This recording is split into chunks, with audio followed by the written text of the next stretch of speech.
देखिए, भारत देश में सेंट्रल गवर्नमेंट, जो मोदी शाह का गवर्नमेंट है, जो तड़ीपार अमित शाह गृह मंत्री है, वो गवर्नमेंट है। वो गवर्नमेंट, वो सत्ता भारत देश में उनका जो एजेंडा है डिवाइड एंड रूल पॉलिसी, वो जारी रखे हैं। एनपीआर, एनआरसी, सीएए इसी कारण से वो लाए थे, मगर देश भर में लोग दूसरी आजादी छेड़े और चेतावनी दिया कि बीजेपी सत्ता एक किसी बाप का ये देश नहीं है।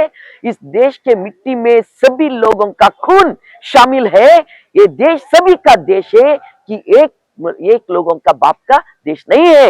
ये देश का तोड़ना फोड़ना, डिवाइड एंड रूल करना, एक समुदाय के ऊपर एक झगड़ा लगाना, ये बंद करो। ये जो वक्फ बोर्ड का कायदा है, ये दो बात आप कह रहे हैं। एक है आपका एजेंडा, ये कायदा अमेंडमेंट करने का आपका इच्छा ये है कि इन लोगों का पूरा जमीन हड़प के, जमीन लेके, वो पूरा जमीन आपके जो दोस्त है ना, अदानी, अंबानी, कॉर्पोरेट लोग, उनको देने का साजिश है। क्या क्या नहीं दिया आप?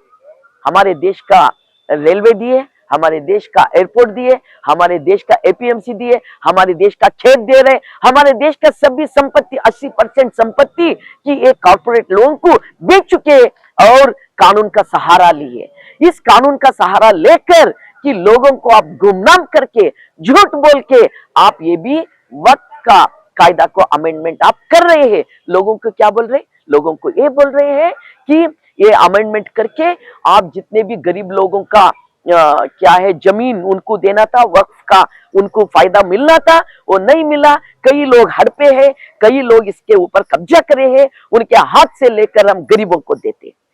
एक बात तो सत्य है, हर समुदाय में ये जमीन हड़पने का एक अमीर लोग उधर रहते हैं, गरीब लोग हमेशा परेशान में रहते हैं, मगर उनका परेशानी दूर करने का ये नहीं है ना, परिहार तो ये नहीं है ना क्या कि अमेंडमेंट करना, वक्फ बोर्ड का कायदा को अमेंडमेंट करना, ये परिहार नहीं है।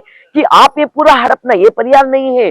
परिहार तो कि वहां के लोग प्रश्न कर रहे हैं, अगर आपको हो सके तो वो सभी लोगों को जमीन मिलने का, प्रॉपर्टी मिलने का, वक्फ में जो लोग दान दिया है सभी लोगों का इसका फायदा मिलने का और कुछ रास्ता ढूंढो।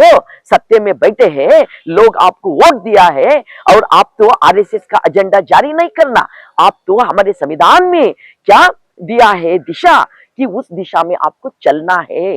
मगर आप क्या कर रहे हैं?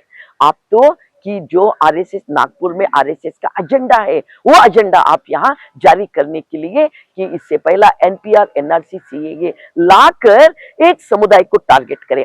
अभी वक्फ बोर्ड कायदा को अमेंडमेंट करके उसी समुदाय का आप टारगेट करे हैं और आप सोच रहे हैं दूसरे समुदाय के लोग, ये तो मुसलमानों का प्रश्न है, हमारा नहीं है। इतना भी बुद्धू नहीं है। देखो लोग, हर समुदाय के लोग ये वक्फ बोर्ड कायदा तिद्दुपड़ी का अमेंडमेंट का जो अभियान चल रही है उसमें शामिल हो रहे हैं। क्यों?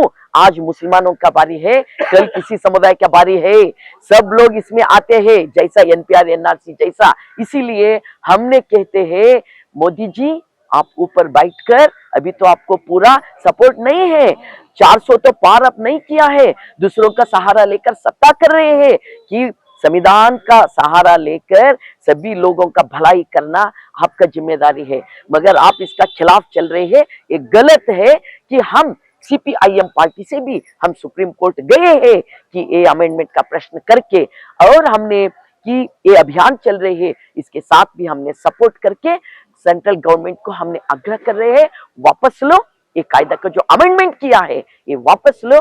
जब तक वापस नहीं लेते तब तक आंदोलन जारी रहेगा।